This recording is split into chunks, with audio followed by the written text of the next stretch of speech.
In Scandinavia, they called it yggdrasil. In Mexico, the Maya called it the world tree. In India, it grows upside down, roots in heaven. In Siberia, shamans still climb it in trance.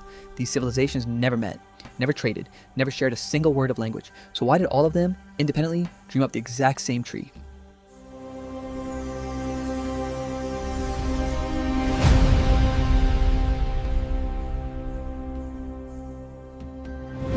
This isn't a coincidence, and it isn't proof of some lost global religion either, though a lot of internet documentaries want you to believe that. It's something stranger, and honestly more interesting. It's what happens when completely separate cultures, staring at the same natural world, arrive at the same symbol. In the next 15 minutes, we're going to travel through 8 civilizations that all built their entire universe around a tree somewhere in Turkey, and then we're going to look at the real reason why. Let's start in the north.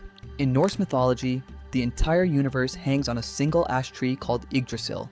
Its branches stretch out over 9 different worlds, including Asgard, home of the gods, and Midgard, our own world.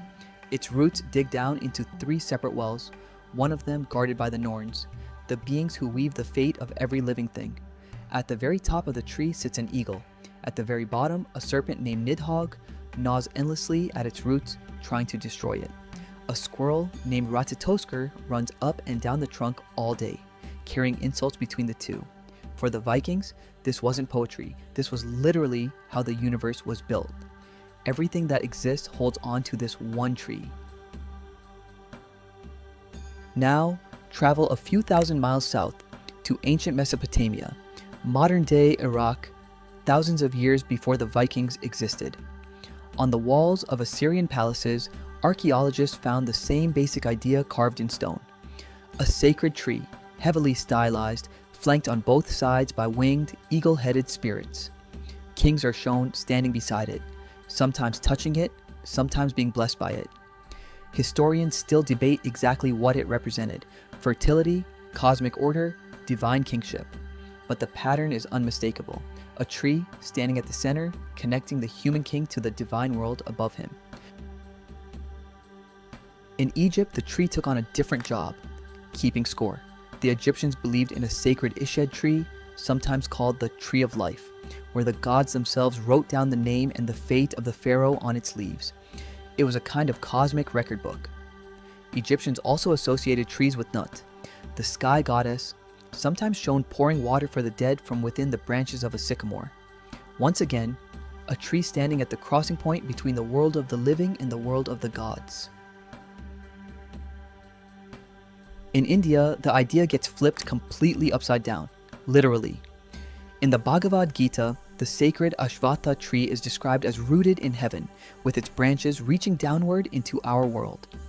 It's an image meant to remind you where reality actually comes from, not up from the earth, but down from the divine. The banyan tree carries similar weight across Hindu tradition, something eternal, something you sit beneath to meditate, something you cannot destroy simply by cutting a branch because its roots reach further than you can see. Oh, on the complete opposite side of the planet, with zero contact with any of these other cultures, the Maya built the exact same structure. Their world tree, often shown as a great ceiba tree, grew straight up through the center of the cosmos, roots deep in the underworld, called Xibalba, trunk in the human world, and branches holding up the 13 layers of the heavens. It's carved directly into temple stelae and painted on tomb walls. For the Maya, this tree wasn't a metaphor for the center of the universe. It literally marked the center of the universe. In ancient China, the tree gets tied directly to the sun. Fusang is described as a giant mulberry tree growing in the Eastern Ocean, where 10 sunbirds live in its branches, and every day, one of them rises to cross the sky. Another tree, Jianmu, was said to stand at the exact center of the world, a ladder that gods and shamans could climb to move between heaven and earth. Once again, a tree as the connector, the axis, the ladder between worlds. Across Siberia and Central Asia, shamanic traditions describe something even more direct.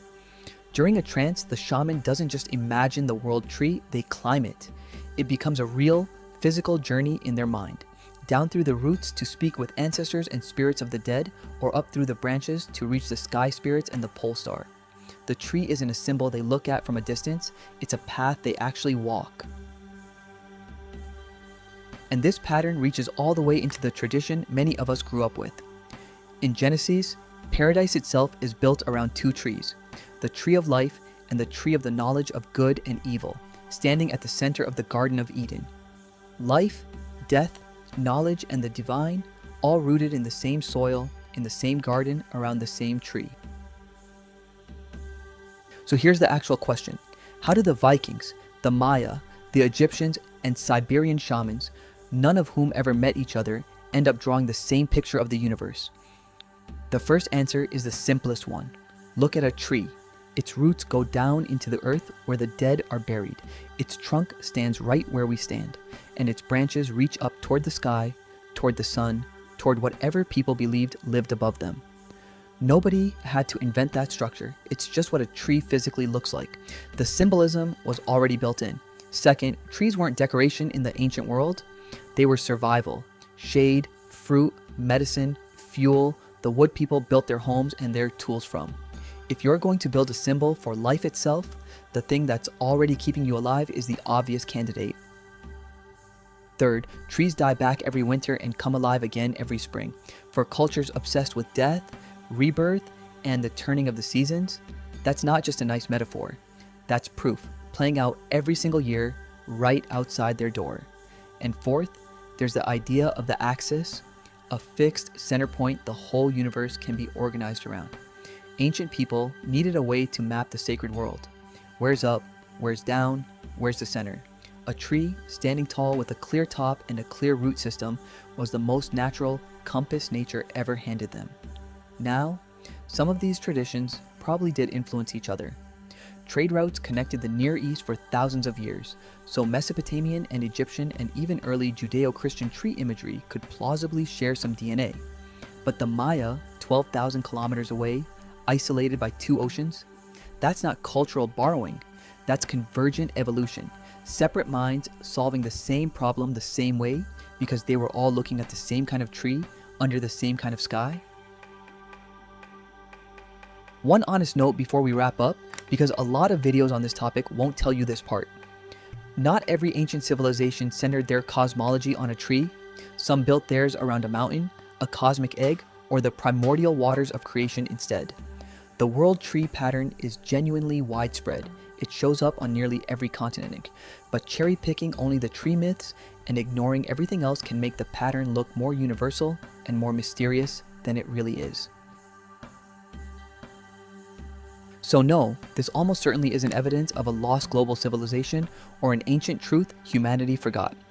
It's something arguably more remarkable, proof that when human beings everywhere are given the same raw materials, a tree, a sky, a fear of death, a need for meaning, they build strikingly similar stories to make sense of it. Different names, different gods, same tree. If a video like this is your thing, subscribe. I'm covering more of these cross-cultural mythology patterns soon. And let me know in the comments which one of these trees did you already know about and which one surprised you.